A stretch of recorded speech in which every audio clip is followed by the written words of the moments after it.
on this computer. Okay, we'll get kicked off here, folks. Thank you very much for your patience.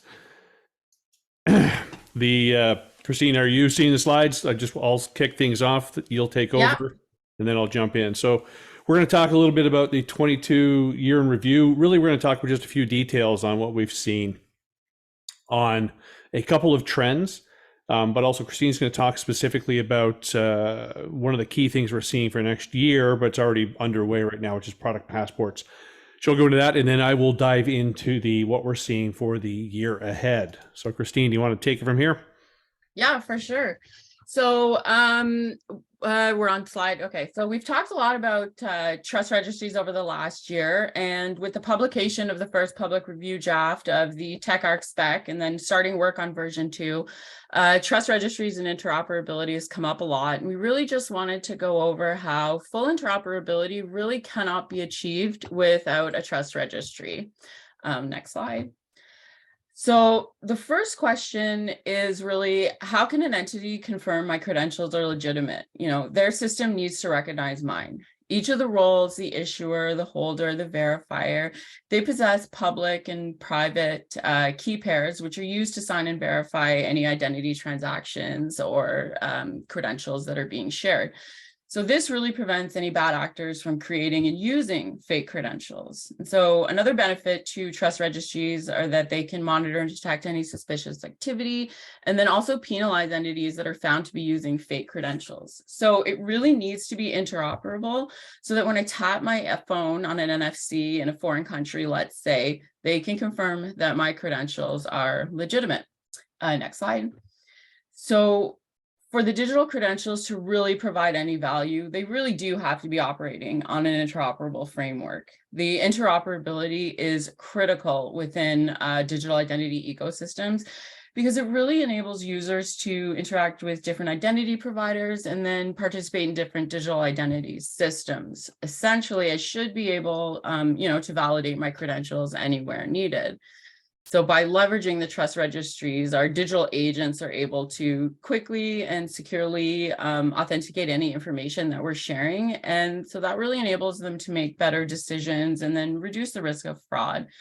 And this really ultimately will lead to improved interoperability and then trust between different digital identity ecosystems. So at the end of the day, in order for my credentials to be trusted, there has to be an anchor somewhere that says, yes, this is real. And that anchor is the trust registry. The next slide. So it's really that simple. A trust registry is going to facilitate interoperability by creating trust. By providing a trusted source of identity information, the trust registry really just enables individuals and organizations and even devices to securely interact without the need for a direct relationship between them. And so this really creates trust amongst all of the players in the ecosystem, and it will allow for greater interoperability and collaboration. One of the questions that's come up a lot is, what does a trust registry look like? And that is something that we're going to dive deep into during our work on version 2 of the specification. And Daryl's going to touch on that a little bit later. So our next slide. The next thing that we really wanted to highlight are digital product passports. These are some huge opportunities at large for organizations. Earlier this year, the European Commission released its March Circular Economy package, and that included a proposal for an eco-design for sustainable products regulation. And so the ESPR sets out a digital product passport as a key regulatory element for enhancing the traceability of products and their components. Next slide. A digital product passport is a digital representation of a product's data that can be used to store and transfer information about the product's identity and, its other relevant characteristics. And it's really going to enable the tracking and traceability of products throughout their life cycle and provide a comprehensive view of a product's identity and history. There are a lot of benefits to product passports. Just a few that I would highlight are the increased trust and transparency.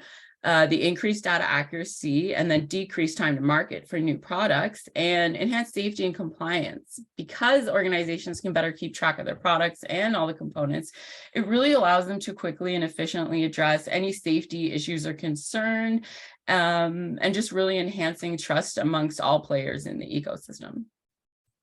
Next slide. So one of the best examples that we wanted to highlight is batteries. Batteries are playing an increasingly important role in three key areas: decarbonizing transport, enabling the shift from fossil fuel to renewable power generation, and then helping provide electricity to off-grid communities. So really, this means that batteries can fundamentally reduce greenhouse gas emissions in the transport and power sectors, which takes up roughly 40% of all greenhouse gas emissions. So integrating product passports into decentralized trust-based ecosystems will help make the supply chain more efficient in order to reduce these greenhouse gas emissions, because when all the information about a product is in one place, anyone can locate the information that they need more quickly.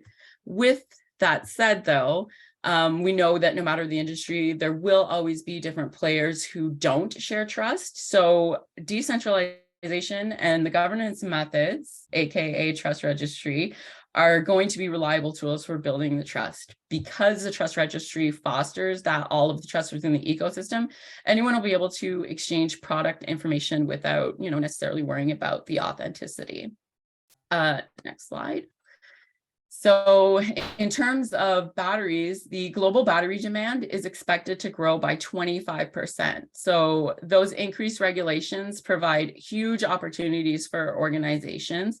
The regulations are designed to promote the safe and sustainable use of batteries. So product passports will really provide a clear picture of the battery's origin and really any safety related data, and it will follow that battery. So this is going to allow companies to ensure, the quality of batteries that are used in their products and to comply with all these new regulations that are coming through. So really, organizations should be proactive and start planning ahead to ensure their compliance and for efficiency and tracking and cost effectiveness, because a lot of these regulations are coming into effect in early 2023.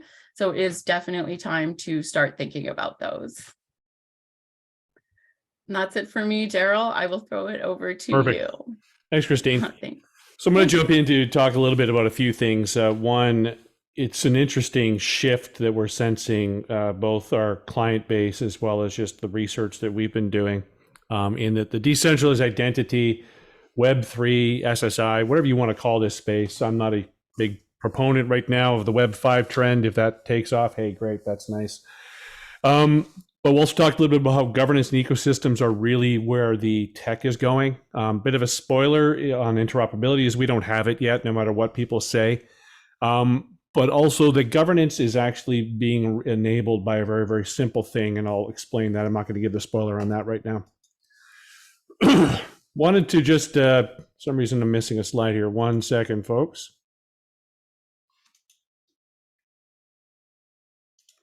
There we go. Going back to the screen.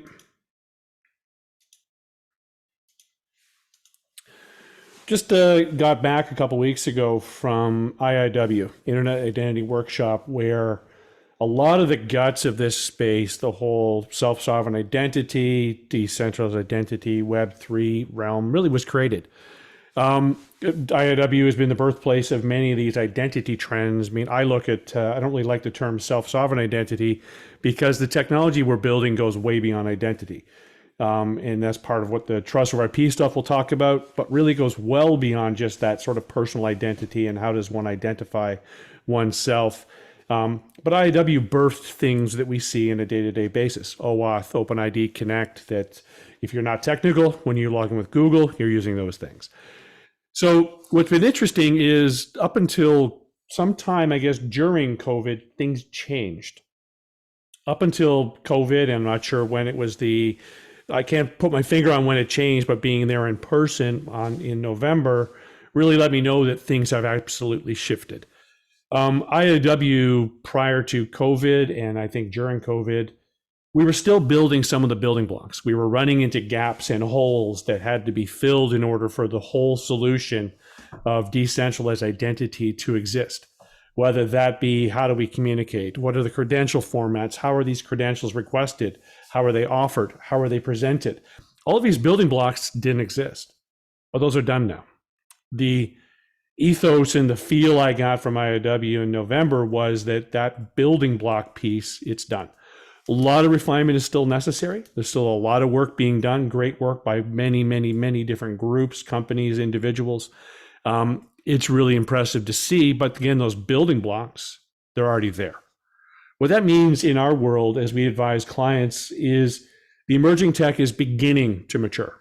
It's not a little infant in diapers anymore. It's still, learning how to walk, falling down, but it's functioning more as a real technology base, and we're seeing real world use in very, very limited forms, and we'll talk a little bit about that.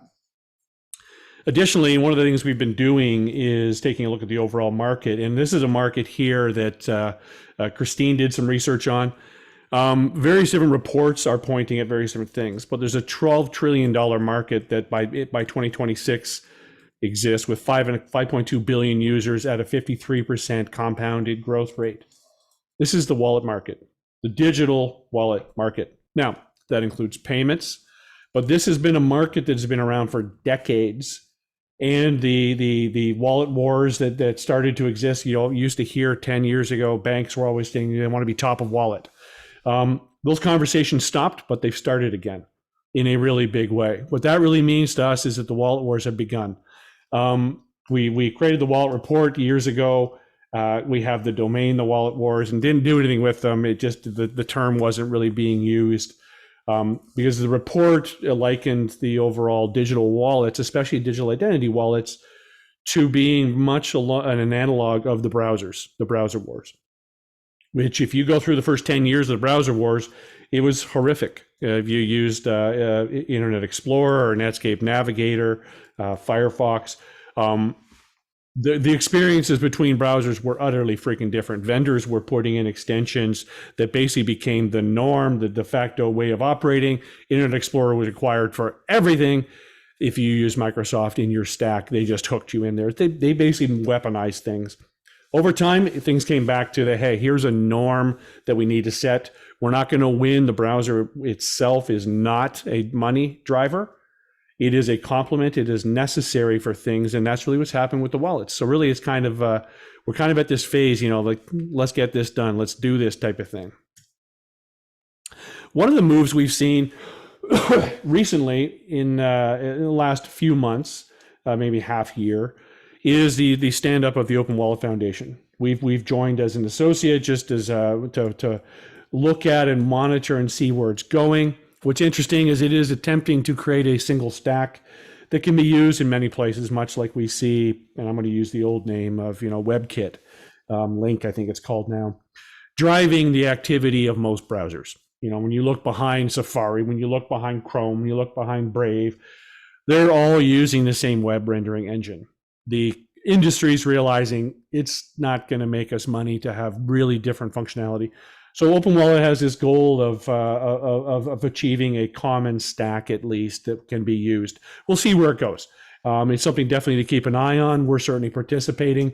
That said, we are overlapping with one of the founding meetings right now.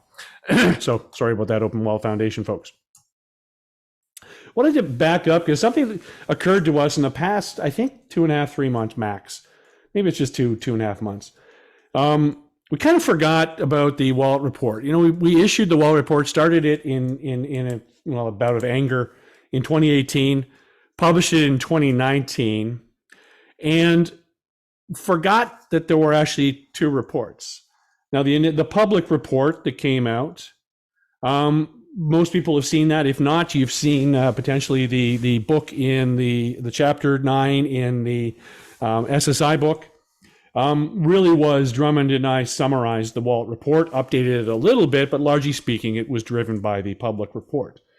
That whole piece has been very, very helpful for many, but it's kind of funny how we, even at Continuum Loop, who did the work, forgot that there was a second report. And it was a private report for those of us who were funding the actual efforts, because it was relatively one, very labor intensive, relatively expensive to do. But the actual report on the private side, and we can now speak about this because it's been multiple years, but the funders behind it, Continuing Loop being one of the major ones, was a bank, a telco, as well as another consultancy that were looking at what is happening and what does this mean? Why did we work on this? What does the wallet mean? And we wanted to have a prediction of where do we see things going from 3 to 5 years out from that point in time. We're now really at that 3.5 year horizon. Drummond and I last fall did hey, what's new, what's changed, what did we get right, what did we get wrong?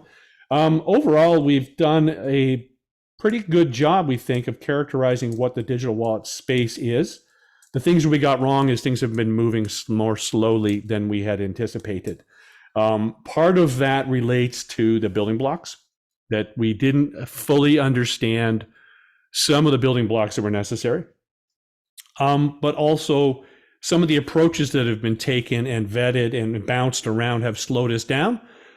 Some of those are good in that they're actually going to accelerate us to help us build momentum. Others have really held us back. And a lot of it relates to holding us back. To us, we've kind of got a thesis that I'll go through. You'll get to it shortly. But it was very interesting that we were doing that. And now we've actually started to look, and this is something, if anyone who knows me and the Wallet Report, I don't like writing reports. We did this out of anger, out of frustration that the wallet was being used as a term that was a catch-all, and the industry could make no forward progress because this magical wallet Ginsu knife that slices, dices, cuts a penny. For those of us old enough to remember the Ginsu knife ads, it was basically being blamed or being the place that we would put problems that we didn't want to solve yet, was the wallet. So that's why we created that. That said, the wallet space is heating up again, and we're actually receiving some inbound with questions on would we do it again? And we're reaching the point where maybe we will. We've got a few groups who want to discuss what would that mean. The learning we've got, one, our team has grown. Christine's on the team, and we're going to be adding a few more people next year. But also we've got an extended family of folks that we work with, some of the best in the world on various different areas, whether that be on finance, on privacy, on societal impact of technologies. Whole bunch of these global leaders that we can work with. So we're looking at lighting that up again. We'll let you know how that works. Keep an eye on the newsletter that Christine curates for us on that one. Wanted to talk a little bit about Wallet Interop. This comes out of a lot of discussions that have been happening over the past few years, but it also comes down to more, again, frustration. And I say frustration, I mean on both a business and technical basis. On a business and technical basis for clients. Clients are really frustrated. People who are saying, well, do I need a wallet? What does it need to do? Why can't I just use that wallet? It's really frustrating on a business level to ask for interoperability, be given answers, and really what we're learning is that interoperability is not what you think. Everybody in the space talks about interoperability, and they talk about it in a code way. They talk about JSON LD being the holy grail, this magical silver bullet that's going to solve interoperability, and it's not.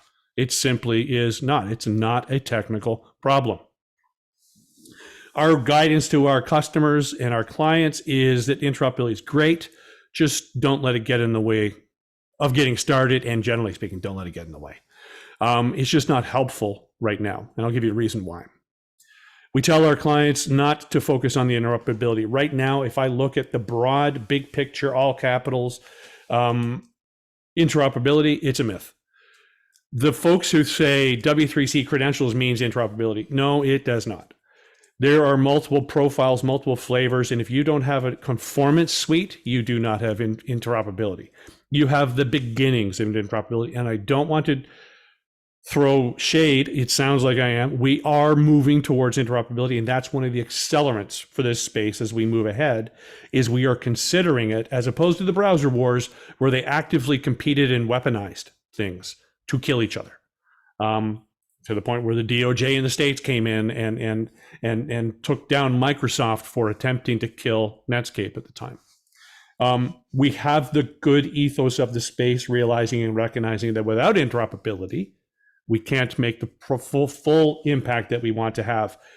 Our guidance to our clients is that that's a great ethos. It's a great long-term goal. Keep it in mind, but do not make that your primary goal, because you will fail because of it. We look at reasons for this, and I'll explain this in more detail, is that those people who are claiming interoperability have not deployed in real life across multiple large-scale ecosystems with multiple stacks, meaning they have not tried to operate, nor have they had a business need. That's the key thing. There's no business need that says I need 7 different technologies to work in this thing right here at a billion-person scale. There are simply no business cases right now. And that's good, because if you try for that, you are going to fail. You're going to be answering the wrong question, which means you're going to solve the wrong problem, which means we're going to get there a lot slower. There are real nuggets of awesome in all of this work. The technical interoperability discussions are great. I'm largely done with them. We're keeping aware of them. We're monitoring. We participate in from time to time, but we're not seeing anything net new. That's important. That tells you that the emerging part is, the crazy part of the emerging market, emerging technology is ending. We are now seeing repeatable things. We can say, okay, cool. Ignore that for now. It's just churning. We'll let you know. And here's how we buffer from any of the churn that's going to happen. Here's an area where you really need to pay attention. That's what our job is. That's what we help our clients do. And I'm going to dive into one of our working things. We sent this out a little bit a while ago, because when we say interoperability, it's a loaded phrase. It's like saying, actually, I'm trying to think of another, what's trust? It's so loaded, and it's almost meaningless at this point in time. So when you say interoperability, do you mean your tech stacks work together? And to what level? Can you exchange messages, for example, but maybe you don't support that particular message credential format that's being exchanged in the message? Are you interoperable? Answer the question. It's really, really hard. You cannot answer that question until you can't say your tech stacks are interoperable until you define interoperability.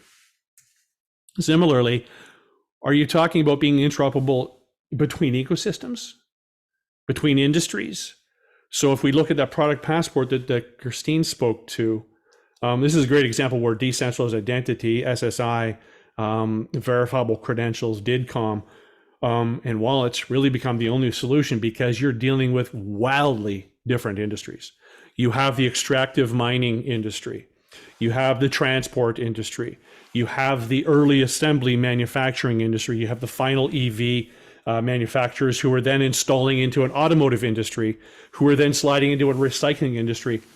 You don't have cross-industry standards yet on what a product passport needs to be on a technical level.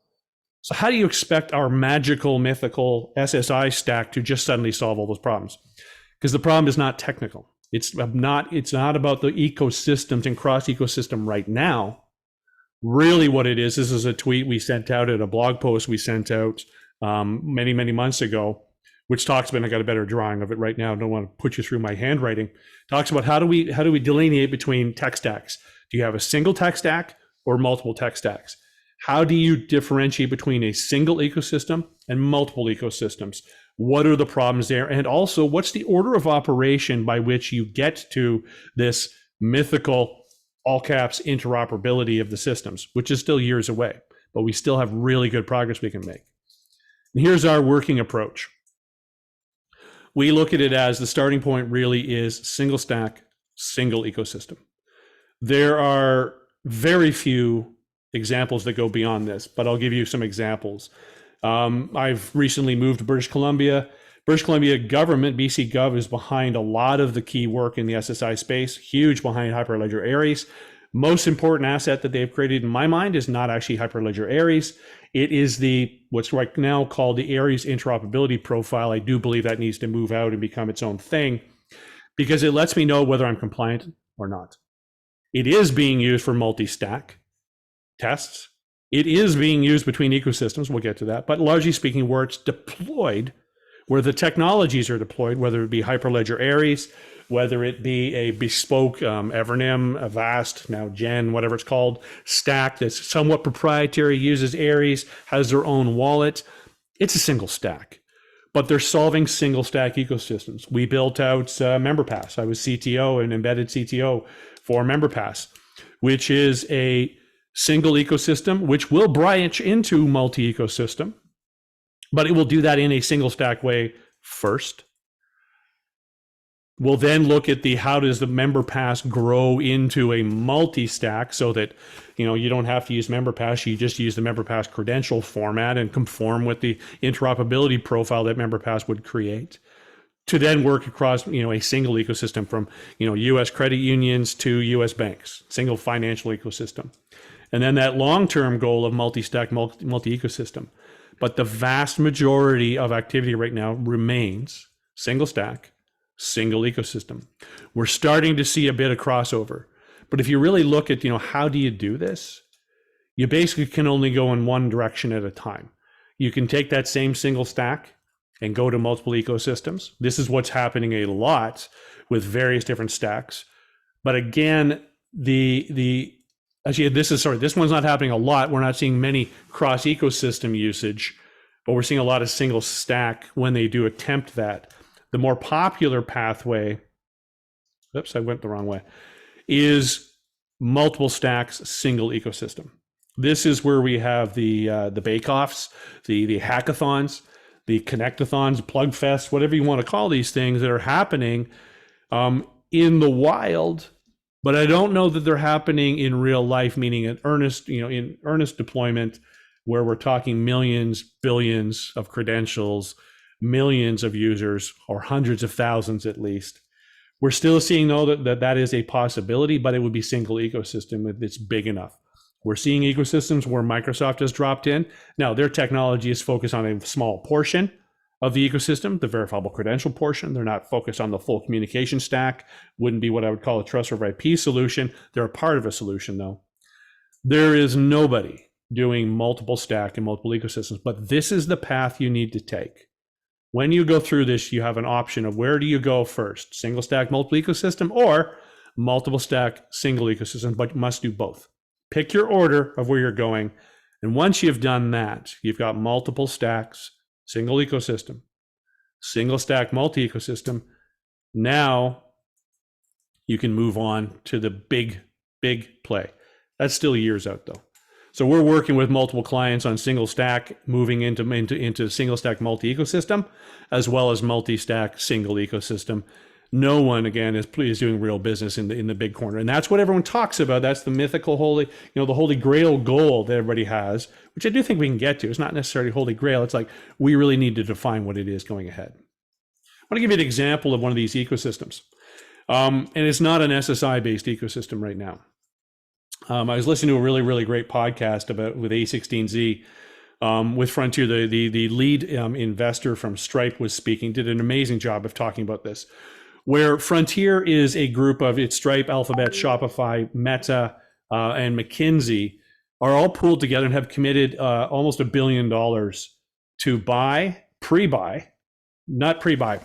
They're using a thing called an advanced market commitment. They've committed to spending $1 billion at various different things, whatever, $400 a ton, $300 a ton of carbon removed from the atmosphere. There are various different technologies, direct air capture through to kelp, through to whatever, all these different methods that are being used. But because they're really hard to figure out how do you measure it, they're having some troubles. So they've gone and created this two-sided market. They've got a demand side, buyers are ready to buy this stuff.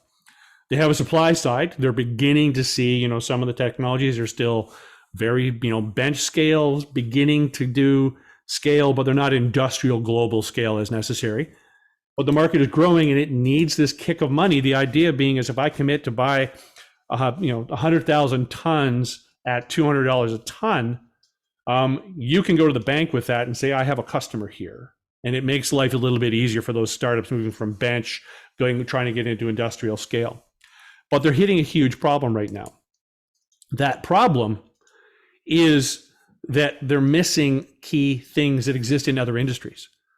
When you go and look at, what does it look like? For example, BC Gov has some initiatives with the mining industry, initiatives with the extractive oil and gas industries.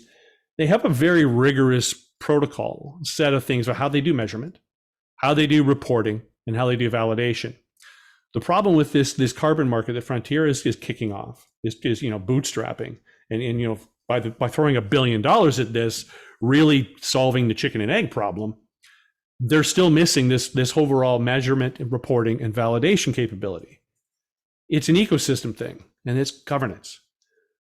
What does a ton of direct air capture look like? How does one measure, report, and validate it? That's relatively easier compared to the Atlantic kelp farming that's going to farm the kelp, sink it to the bottom of the ocean, versus the Pacific kelp, which is, again, farming the kelp, sinking it to the ocean.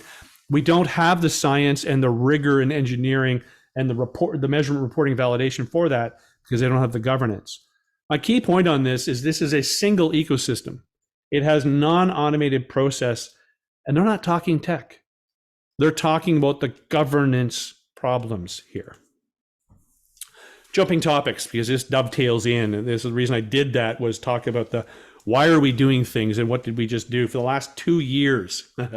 It's been that long, year and a half, 2 years, that we've been pushing on creating the actual the trust architecture, the technology architecture spec at Trust over IP. It's finally punched out. We'll get you a link in the notes from this, but it's available at trustoverip.org. Really important to take a look at. It's up for public review. It starts to dial in, and I'm going to explain how those questions that ecosystems, like I just mentioned from Frontier, the questions that they're asking, again, they're governance led.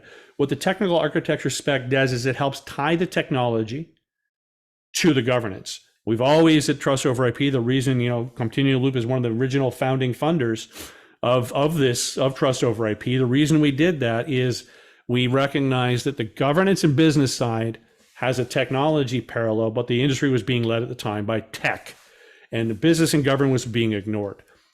What we're looking at here is the technology architecture spec ties the governance to the technology, explains the pieces of how do the layers work, what do they mean. Suggest you take a look at that. Going to jump into a big thing because this really ties it all together. Where we see 2023, one of the biggest trends is the trust registries. Christina mentioned this. The Trust Registry Task Force has lit up again. We've just had our first full hour session this week. We're having another one tonight. And we started doing some casual sessions just over the past month and a bit, but the technology architecture spec took time to punch that out. Now that it's in public review, we're hitting this in earnest. Because what's really happening, and we really see 2023, it's been starting in 2022, but really 2023 is the year of the trust registry. When we say that, we don't mean we're building trust registries. We're meaning we're actually creating the capabilities so people who are integrating into a system, into an ecosystem, can get the answers they want to figure out the governance and tie things together, because trust registries help tie the governance to the technology. And I'll explain how that works, because without answers to those questions, your technology providers are going to spin. You're going to spend way more time and way more money and way more just effort doing what you're trying to, doing things that aren't moving you as forward as fast as you want. Because trust registries provide some answers for integration. Anyone who's built at large-scale integrations knows that if you don't get the requirements right in the beginning, if you can't answer the questions that are being asked in the beginning, it gets really, really expensive, like 10, 100, 1,000x more expensive down the road. Because in order to come in and help with an ecosystem, imagine Frontier is just a working one. What are the rules and constraints? What does measurement, reporting, validation mean? What are we trying to do? Who are the players and what limits are placed on what roles they can play? This is known in like payment networks. What's Visa's role? What's a merchant's role? What's the acquirer, the issuer? What's the actual holder of the card's role?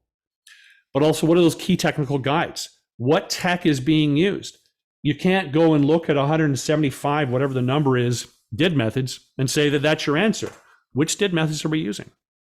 There are now, I would say, 4 major flavors of W3C verifiable credentials. Reality is governments are leaning on a non-creds because of its capabilities. What credential types and structures are being used? Where does JSON LD play? If it does, my initial thing is it plays in the processing, not in the data formats myself. That's our view of continuum. What presentation types are normal? This is the classic driver's license.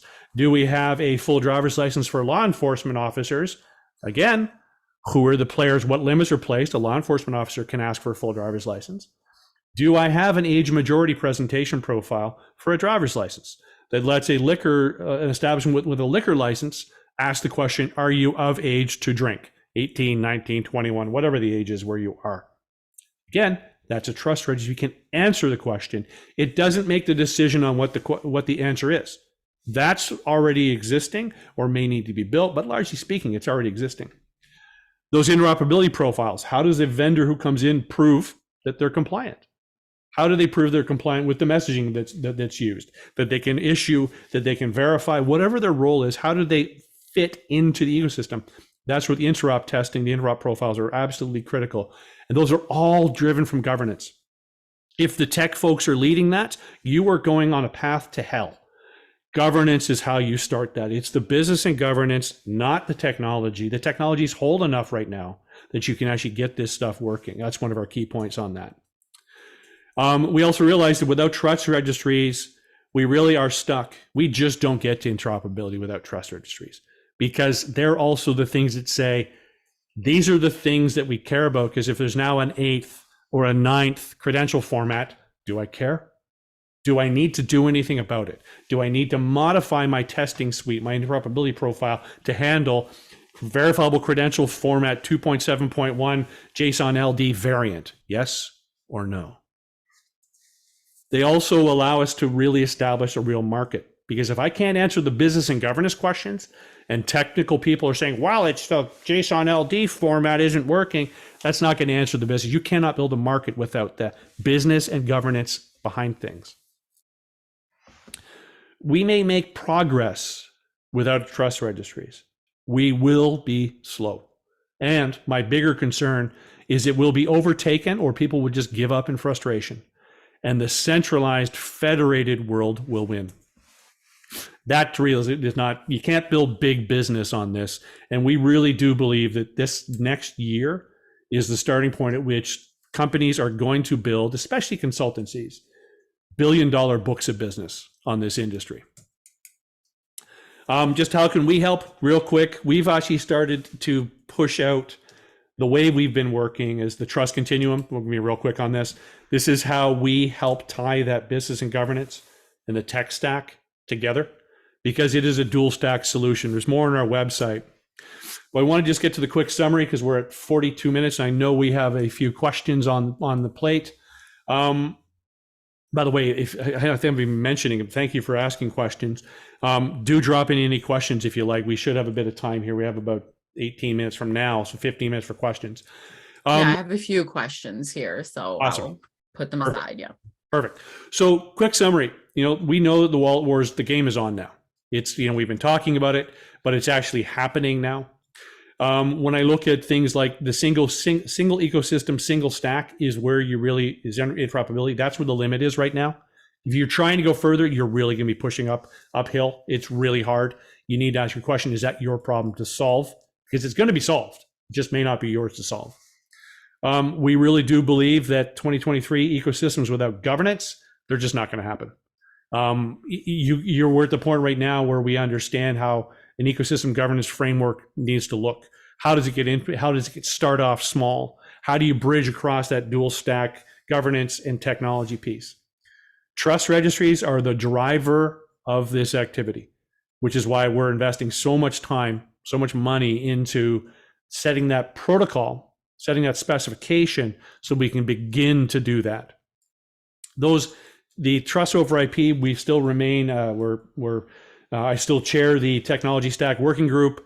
We still believe that is probably the best standards place to start looking, but also work with the partnerships, such as DIF is partnering with Trust over IP, looking at W3C, where those things fit, but we can help you on that type of thing. Christine, you said we had some questions in. Yeah, I have one here. Just got sent in here. I'm a bit confused about the carbon credit thing that you mentioned. Can you explain how that relates to SSI and interop again? Right. Okay. Just Mhm. going to jump back in the slides. Oh boy, this is where the builds don't help. Did I go too far? Okay. Oh, yeah. I'm going to jump to this here. So the big problem that what's happening here, these companies, Stripe, Alphabet, Shopify, Meta, and McKinsey, they understand that, in order to get this ecosystem of carbon credits, which will become a multi-trillion-dollar market, it needs to have something substantial enough to actually get the wheels start to turn, start the flywheel moving. Because if you don't have a buyer, why would you build and spend millions, tens of millions, hundreds of millions on building a supply? So if you don't have a buyer, you need these two. So they're throwing $1 billion off the table and saying, listen, we understand that, and we are going to spend a lot of money. In the actual, I believe they said in the podcast, they have signed advanced market commitments at up to $2,000 per ton. That lets the earliest of stages of projects, if you want an analog with this, be the X Prize. The X Prize was $10 million, I think, or $50 million. Whatever the number was, it was a small fraction of how much money the industry then spent on getting reusable space aircraft, which is now a multi-trillion-dollar market. And private industry is leading by far, kicking the government's ass in space exploration and space travel because of a $10 or $50 million prize. This is $1 billion real, not just prize, real customers at the end. So they recognize that, but they also recognize as leading companies, Stripe, Alphabet, Shopify, and Meta are all very aware of what emerging market churn, nasty change in technology, and things are going to fail. They're well aware of the churn, but they're willing to go through it to spend the cash as well as the effort. But what they've recognized is the business problem is not that they don't have buyers, not that they don't have suppliers right now. Their business problem is they just don't know how to consistently get measurement, reporting, and validation. My point on that is that that's governance. It's also, this is exactly the same pattern, and this is where SSI actually applies. Decentralized identity, verifiable credentials. How do I prove that it was signed off by an auditor? Well, I need a governance framework. I need technology that says the auditor signed off. Well, what's a auditor's qualifications? Do they, they meet this compliance criteria, and that's also how they've met the compliance criteria. This is the trust over IP stack solution here, and they're identifying it point blank. Yes, they have supply. Yes, they have demand, but their problem is governance and the ecosystem that governance creates. They've actually fully identified that. So that's my point on that one. Any other questions, Christine? Yeah, no, we had a really good one sent in here. With the digital product passports, with the product, say an engine, have its associated parts credentialized as part of the overarching passport, or would each part of the engine have its own passport? And then finally, how do products like engines gain accessible QR codes and their parts? I love this one. The answer is it's turtles all the way down. Like it could be anything. Yeah. Each discrete thing. So if I do look at, let's go even further. Let's say the car and the engine. The car is going to have a passport. You're going to be able to say to the car, prove your stuff is good. That may go back 7 levels. It may go to the engine and say, oh, engine, you've got your passport. I need to do a validation. The engine says, yeah, I got these cams. I'm a software guy. I don't even know engine part names. I got these cams and they have a passport. And they came from this manufacturing facility over here. It has a passport. And the ore that was mined, the 3 different elements that were combined into an alloy, each of those has a passport. It is passports all the way down. Mm-hmm. At the end of the day, what you want to do is be able to use this example, shoot the QR code of the car and say, show me you're real. I've just gone to recycle this thing. And they'll say, yep, hang on. Half of your battery pack does not have a passport. What happened here? You were in an accident, some part of it was replaced, but there's gray market pieces here. You are not compliant anymore, and you, the car owner, may be in trouble. The whole goal is that when we shoot the QR code, tap the NFC thing, do whatever, the query that says, prove your stuff, it just walks back and does all the work that's necessary to say, on a rules basis, yes, I get a check mark, or no, I do not. Hopefully that helps. So another question here that I have, you mentioned the Open Wallet Foundation. What about GAIN? Right. So GAIN, what the hell is GAIN is global.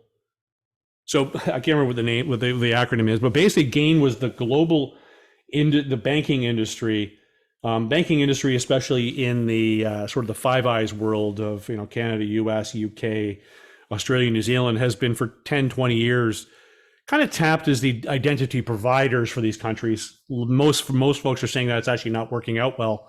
So they created global, like national level federation. GAIN is kind of a global level federation, which in our view, it didn't work on a national level. Why is it going to work globally? Just because someone says, well, it'd be easier.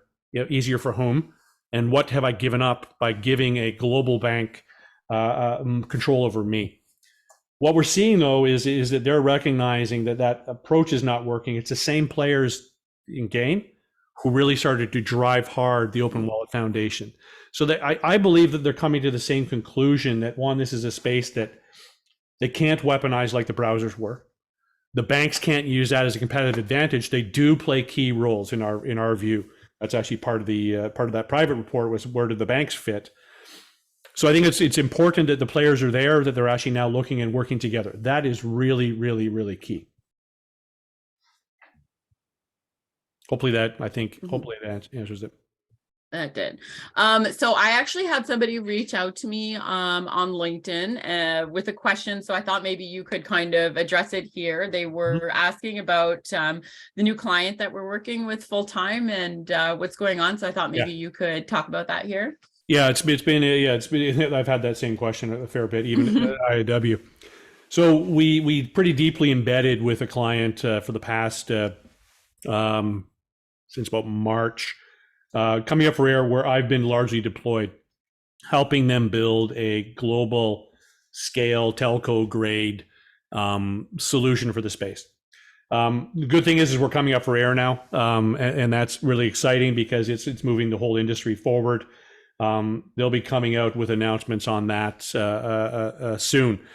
So yeah, we've been doing that. It was a really important thing, I think, for the industry. That said, it was really not a great idea for Continuum Loop. So the rule is I won't be deployed to anything close to that level again, because one, Christine did a great job of, holding down the fort, but there are other initiatives that were needed and we're helping on. So yeah, we're definitely, again, open for business. So yeah, I'm wondering if that's driving the question, but that'd be good. Okay, so I think we have time for one more. So again, this is something somebody reached out to me on LinkedIn, just asking us about if we're still working with Checked, and then talking about some of the multi-credential supportments and if those were important. So I thought I'd let you talk about that as well. Yeah. So just a disclosure, we run a node, or one of the founding nodes on Checked. For a while, we were looking at formally advising them. We work with them on a fairly regular basis. Saw Anchor at IAW. He's working on some pretty cool tech stuff. What's really nice is there's so many players right now in the space that Continuum Loop doesn't have to drive all of these different initiatives. We can help do what we're better at, which is coordinating and making sure the right things are being worked on and that we have the right people working on things. And Anchor and crew at Checked are doing some really cool work. Specifically with resourcing and how do you find stuff, because if someone turns IPFS file off, you're in deep trouble. They're doing some really cool work. The item specifically with related to multi-credential, that's a really cool initiative where they're claiming that they're the first, and I think they are, group to do all of the various formats of credentials, W3C, various variants of that, as well as a non-creds. And kudos to Checked, as well as some other groups we're working with, for funding that a non-creds effort to rip it out of the Aries indie world. And that's just the nature of things. Things got built. They were a little bit coupled, a little more tightly coupled than one would like.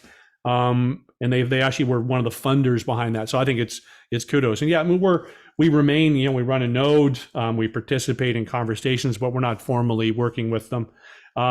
That said, we're looking to 2023 as an area where our worlds overlap nicely. Checked is building foundational technology. They're building one of the foundational ledgers out there. And they have groups that overlap with our client base that say, hey, listen, where does Checked fit into this? So we're definitely going to be doing some of that next year.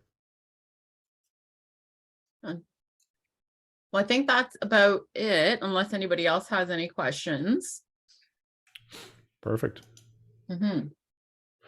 Well, hopefully that was helpful. And yeah, I'm really looking forward to what 2023 is going to bring. I don't know about you, Christine.